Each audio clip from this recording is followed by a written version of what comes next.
Oke, selamat berjumpa kembali pada pertemuan kali ini. Untuk pertemuan kali ini kita akan bahas tentang motor DC berpenguatan seri. Ini adalah motor DC dengan berpenguatan sendiri ya. Di bagian dari motor DC berpenguatan sendiri, motor DC berpenguatan seri itu. Dulu kan kemarin sudah saya jelaskan bahwa motor DC itu dibagi dua kelompok besar, motor DC berpenguatan terpisah, motor DC berpenguatan sendiri. Nah, motor DC berpenguatan sendiri itu ada dibagi di seri, shunt, dan kompon. Ini yang kita bahas di sini adalah motor DC berpenguatan seri, atau disebut juga motor DC seri. Ini artinya apa? Dia berpenguatan sendiri. Berpenguatan seri artinya ini kumparan, ini kumparan medan, ini kumparan medannya.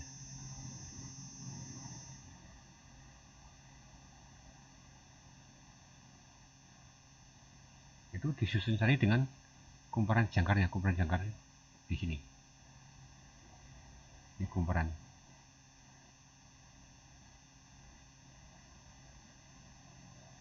jangkar. Kan terlihat bahwa antara kumparan medan dan kumparan jangkar itu disusun secara seri. Itu aja mana. Akibatnya apa? Akibatnya setiap kenaikan arus karena beban bertambah, itu sekaligus juga menaikkan ini apa? Medan medannya, karena ini kan disusun secara seri. Antara kumparan medan dan kumparan jangkar tuh disusun secara seri, sehingga harusnya kan sama semua, antara IF, RA, IA itu sama semua. Ini IF di sini kan, ini IF.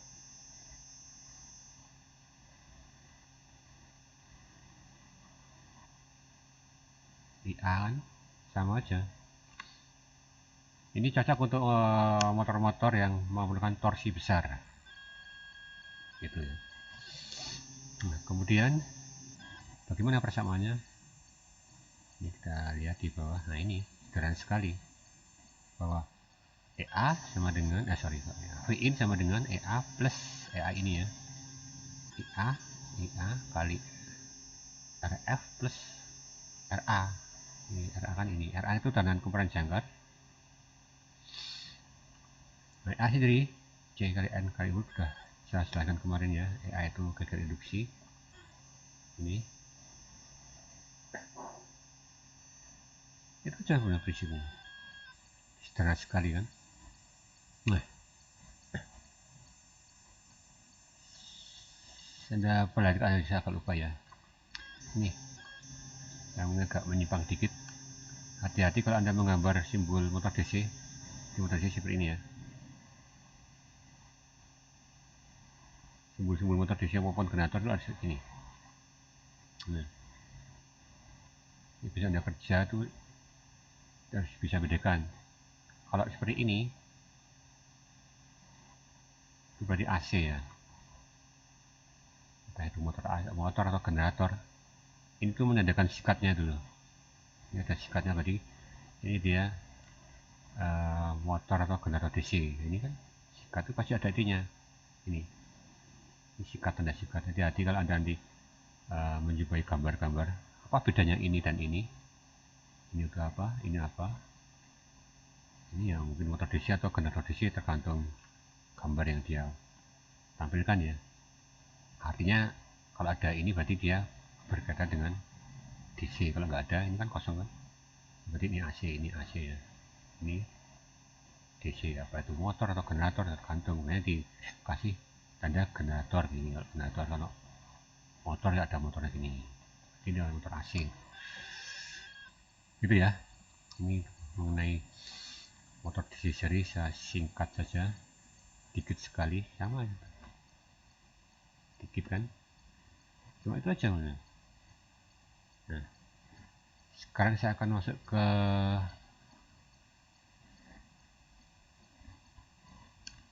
motor DC shunt atau paralel. Ini nggak jelas ya, saya perkecil aja. Ada motor DC shunt atau motor DC berpengatan shunt, kumparan jangkar. Ini ya, kumparan jangkar. Sebentar. Kumparan jangkarnya ini saya kasih ini, dan kumparan medan ini ya. Nah, itu disusun secara paralel. Itu disebut motor DC shunt seperti itu.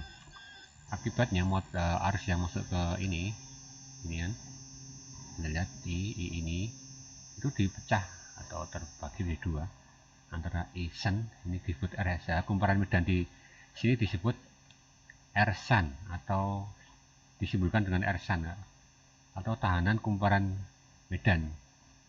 Ini tahanan kumparan jangkar, ini tahanan kumparan medan disebut RSH. Ini berarti ini menandakan bahwa itu adalah kumparan medan ya. Dipahami benar ya, ini kumparan medannya, ini kumparan jangkarnya disusun secara paralel. I-nya pecah jadi ISA dan IA. Ini IA-nya, ini VI-nya di sini. Masuk, dia pecah jadi IA dan ISA. Bagaimana bentuk persamaannya? Ini sama aja. Tegangan VI sama dengan ya, EA plus IA ini kalikan RA-nya. Nah, I sendiri tadi kan sudah lihat gambar ini kan, ini I sendiri dia terpecah menjadi dua, I SH dan IA. Nah, sehingga ini kan I sama dengan IA plus ISH. EA sama aja seperti tadi yang motor DC seri, C kali N kali V, udah standar ya, seperti itu. Ini kumparan kumparan medan dan kumparan jangkar disusun secara paralel, berarti itu disebut motor DC shunt. Itu ya. Oke, saya perlihatkan videonya sebentar lagi, saya carikan videonya. Nah, ini tadi sudah muncul. In last video, we have explained the Oke, saya langsung saja, ini bahasa Inggris, sudah saya tampilkan suaranya. Yang tadi motor DC bermuatan terpisah nih, yang sekarang yang sebentar, yang shunt, yang shunt. Nah, ini shunt, bisa mundurkan dikit lagi.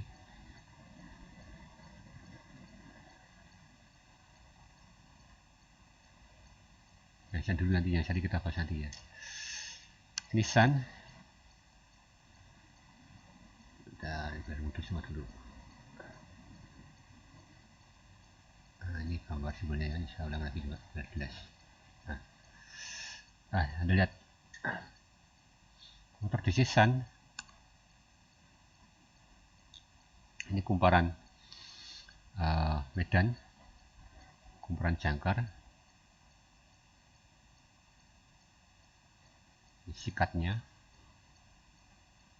ini plus switchnya. Anda lihat disusun secara paralel ini kan, di sini. Ini gambar seperti ini.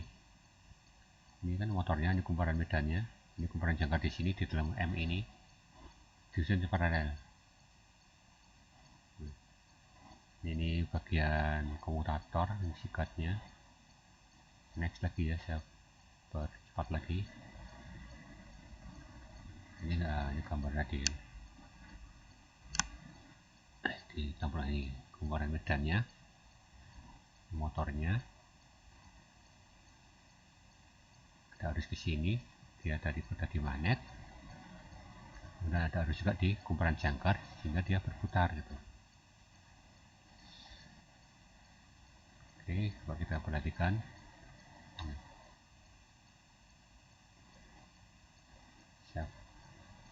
aja ya. Lambat. Nah, ini torsinya dulu. Karakter ini tidak usah kita bahas, nanti pas di pertemuan khusus mengenai torsinya ini. Oke. Ini motor DC-san ya. Bagaimana kalau motor DC seri? Dia seri ya, sebentar saya carikan di sini seri. Nah ini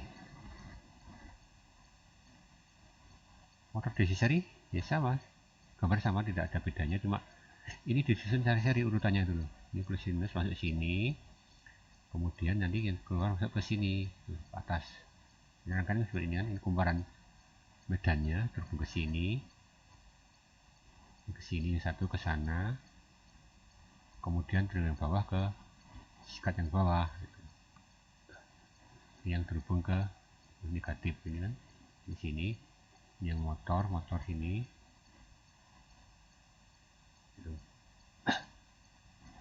Next, satu lagi, sama persis, cuma diubah-ubah hanya susunannya aja. Kalau motornya tidak ada perbedaan antara konstruksi antara motor DC seri maupun Sun, secara konstruksi tidak berbeda sama sekali, hanya diubah hubungan listriknya, hubungan kabel-kabelnya. Ini kan gambar lihat aja. Bentar. Nah ini kan, jadi motor DC seri Anda bisa ubah jadi motor DC Sun gitu. Maka juga motor sebaliknya, motor DC Sun kita bisa ubah menjadi motor DC seri. Oke ya, kita close saja, kita kembali ke materi semula. Oke, ketika ini jadi motor DC ini Sun ini Anda bisa ubah menjadi motor DC seri dengan cara memindah ini ke sini kan. Tadi kan sudah bisa jadi motor DC seperti gambar tadi yang semula seperti ini. Jadi seperti ini kan. Nah ini kan.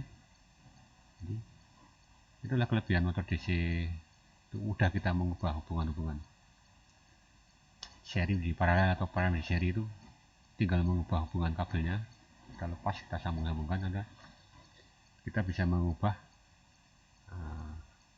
karakter motor itu sesuai kebutuhan kita gitu. Karakteristik motor DC seri, motor DC Sun kan beda-beda. Mengenai hal itu akan kita bahas nanti di bab khusus tentang karakteristik motor DC ya, di bab 7 kalau nggak salah, belum kita masuk ke materi motor AC. Seperti apa kurva karakteristik antara motor DC seri maupun motor DC Sun gitu. Masing-masing punya kelebihan dan kekurangannya. Di seri bisa kita ubah menjadi Sun, demikian juga Sun bisa ubah kita menjadi seri. Itu ya. Oke, ini saya hapus dulu.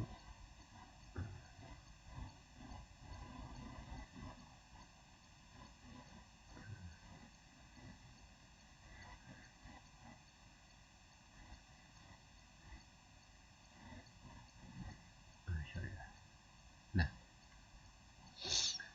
oke, baiklah. Untuk berikutnya kita bahas tentang motor DC kompon ya, kompon. Tapi kita bahas nanti aja untuk pertemuan berikutnya ya, karena ini agak panjang, nanti terlalu lama nanti kalau kita bahas di sini. Oke, mungkin itu aja untuk pertemuan kali ini. Ini materi-materi ini sudah kita upload di Kulon 2 tahu kan, itu website kita, website bawaan dari Undip untuk kuliah online. Jadi materi ini sudah kita upload di situ semua, baik materi ini maupun videonya sudah kita upload di situ. Anda bisa download, dan video juga ini kalau Anda mau minta bisa saya kirimkan, nanti video ini saya rekam, video ini di kuliah ini saya rekam, nanti Anda bisa minta ke saya kalau ingin kurang jelas dari materi yang telah saya upload ya. Mungkin itu aja yang bisa saya sampaikan. Terima kasih, sampai ketemu pada pertemuan berikutnya.